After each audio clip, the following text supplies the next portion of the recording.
Developing now, a spike in COVID cases is sounding alarms across the natural state. Ahead, doctors tell you how to prepare and how to stop the spread.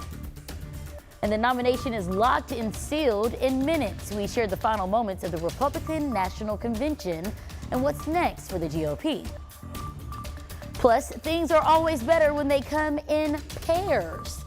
Later in the show, we share how a friendly competition turned two pals into overachievers. That and much more ahead as THV 11 at noon starts now.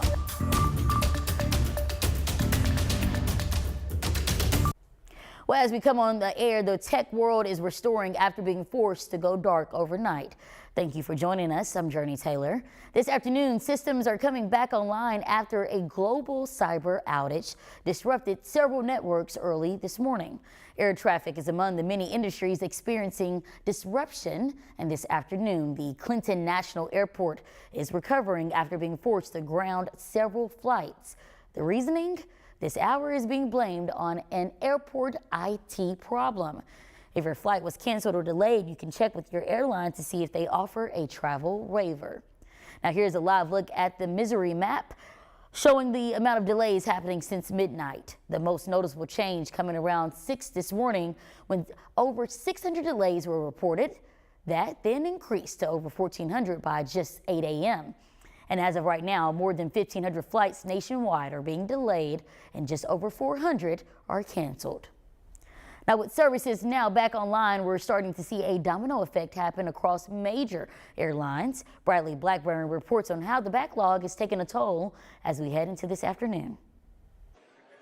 Long lines and confused passengers filled airports around the world, from Newark in New Jersey to Pittsburgh and Chicago, even India and Hong Kong. We were hoping that when we got here, it would not be canceled, but it is canceled. Thousands of flights were canceled or delayed. The FAA says Delta, American, United, and Allegiant Airlines were all grounded for a period. They said, don't worry, all the flights are delayed. That's all they told me. The outage hit Australia particularly hard, closing down stores and forcing news outlets off the air for hours. It also affected IT systems used by the Paris Olympics Organizing Committee.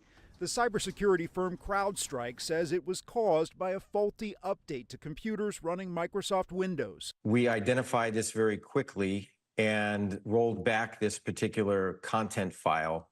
Obviously, many organizations are impacted. The problem caused airlines to lose access to check-in and booking services during this busy time of summer vacations. Airlines are starting to recover, but there are going to be some pain points over the next 24, probably to 48 hours. The outage highlights the world's dependence on software from a limited number of providers. It can cause cascading outages, not just for the people who are direct CrowdStrike consumers, but for those that rely on other people that rely on CrowdStrike. The Points Guy recommends if your flight was delayed or canceled to check with your airline and credit card company you use to book in case you're entitled to reimbursement for food or hotel stays. Bradley Blackburn, CBS News, New York. Well, good afternoon, everyone. Tom Brandon in for Nathan Scott. Nathan will be along a little bit later on this afternoon. Hope you're having a great Friday with lots of sunshine outside and dry air in place. It feels really nice for this time of year. Little Rock is at 82. We got some 70s out there, 75 up in Harrison, 78 Mountain Home, 76 in Monticello. Cloud cover still kind of socking the southeastern part of the state right now, and even a couple of light sprinkles earlier this morning. Let's look ahead. What does the rest of your weekend look like? Well, first of all, hour by hour today, we'll see those highs in the middle 80s, around 84 2 o'clock, 84 at 4 o'clock. Numbers will drop off into the low 70s by midnight tonight. Another comfortable night ahead. And afternoon highs, upper 70s to middle to upper 80s. Again, a lot of sunshine with a spotty shower over southern Arkansas. I'll have a look at the rest of your weekend forecast here in just a few minutes. Right now, back to Jurnee. Jurnee. All right, Tom, this afternoon we're following breaking news as North Little Rock police search for a driver who fled from police after being shot at. So far, police say they tried conducting a traffic stop just before shooting at the driver, who then ran away. We're working to find out why officers fired their weapons from the start, and at this time, this is an active investigation. Also into the newsroom, we're confirming this boy who was reported missing has been found. Little Rock police sharing moments ago on Facebook announcing that he is safe and thanks the community for their search efforts.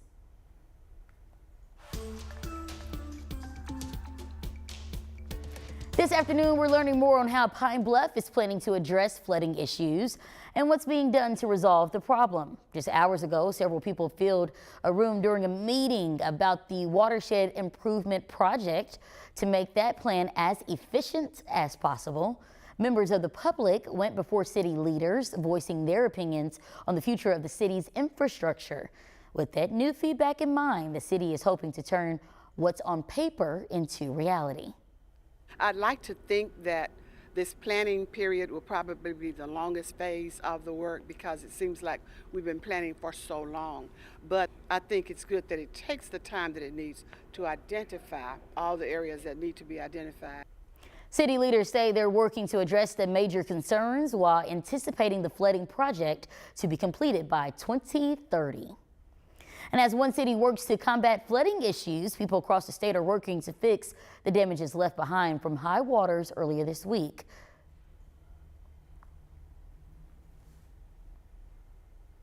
For people in Faulkner County, it's a problem that's all too common, and now it's becoming harder for people to pick up the pieces because some repairs are not covered by insurance. Faulkner County is working to ease that burden, though, by leaning on the federal government for help. If the state and the county qualify for state and or federal assistance, it's important that you have reported that property damage, so that helps us to meet that threshold to make some of those funds available. If you're in Conway and your business suffered flood damages, you're also encouraged to report those for potential help. Well, over in Hot Springs, you will soon notice a few changes to the parking system in the area because the city is planning to put up new meters. Hot Springs is well known for its free parking and old coin-based meters, but the city feels that system is a bit outdated and wants to bring in something that's easier to use. So earlier this week, the city's board voted to implement a more advanced system to take over hot spots like Bathhouse Row. With license plate readers for enforcement, parking kiosks, in addition to a mobile payment platform, which certainly very user-friendly, easy to use. The rates are dependent on where you park in Hot Springs. We're learning any extra cash will go directly to a city parking fund with hopes of improving the overall city experience.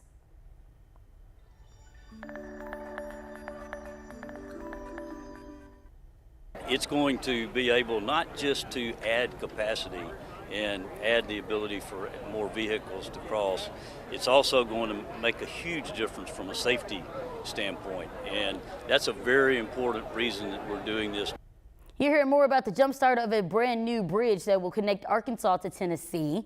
Multiple state and federal officials are working to replace a 75-year-old bridge along I-55 by splitting $400 million between the two states to make it happen. An alarming spike in COVID cases statewide have some health experts on high alert and urge you to take caution before kids return to the classrooms. After speaking with doctors at Children's Hospital, we learned it's hard to know when COVID cases will grow up as you continue on your travel plans. Those same experts want you to do your part to stay safe by remembering COVID guidelines. I think just having some common sense and really even rewinding for what we've done with the flu and colds for years. COVID is spread very similarly, and I think having our radar for that will be very helpful.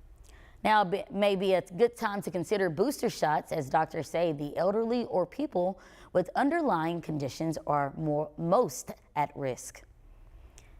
It takes plenty of discipline to achieve financial success. Coming up, we have some tips that'll help prepare you for the unexpected. Well, the weekend forecast, beautiful conditions, dry conditions today, less humid conditions heading into tonight, and even for your Saturday, a little rain chance on Sunday.